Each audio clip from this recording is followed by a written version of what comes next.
What's up, Blueroof Nation, and welcome to episode 2 of A Year in Comics. Once again, I'm going to cover a couple years because it's just slowly starting to build. So, we're going to start with 1935 this time. I have notes. Alright, so where we left off, there was a couple comic books being made, but that was about it. In February of 1935, a company by the name of National Allied Publications, owned by Willard Nicholson, came out with their first comic book, New Fun Comics.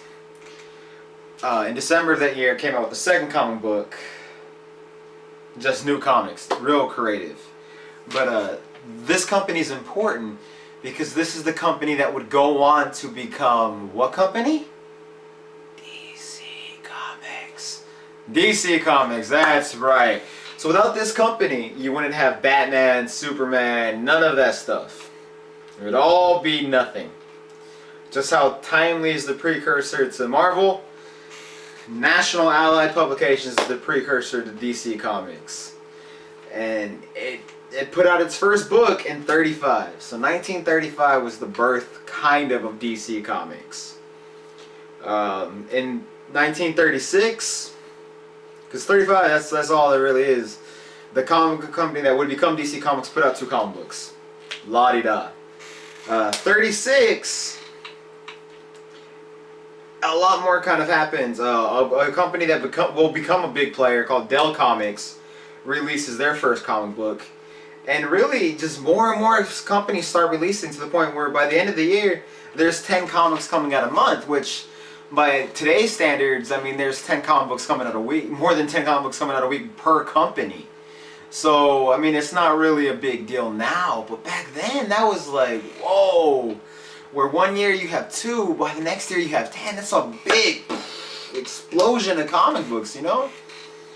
It's a big jumping off point. It's the birth of pretty much pop culture as a whole today.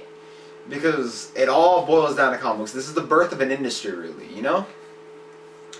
But the one that we really want to talk about, and I think after this is going to actually be a year each, you know? Like this year, then this year, and then this year. So 1937. Now what happens in 1937? Well, National Allied, he needs more money. His books aren't selling the way, the company's books aren't selling as much as they would like. And he needs a little bit more money to put out his next book. Now, what is this next book? It's called Detective Comics. Now, do you know what Detective Comics are? It came out, well, it was supposed to come out in 36, but it didn't end up coming out until March of 37. Now, Detective Comics, if you don't know, is the book that first introduces Batman. What? That's right, ladies and gentlemen. 1937, the book that will one day bring us Batman is put out. Now, National Allied had to take up a partner in order to make this happen. And when it was all said and done, even taking on a partner, even bringing this stuff out, it wasn't making enough money to stay afloat, and the guy has to bow out. The owner of the company has to bow out, and he files for bankruptcy. And the partner who helped him make DC Comics, or makes Detective Comics, bought out the rest of National. So DC is technically a different company than National, but it bought the remains of National and built its infrastructure off of that. So what have we taken away from this? 1937, the birth of DC Comics. So yeah, if you like this video, hit like, and if you want to know more about the history of comic books, hit subscribe. See you guys next week.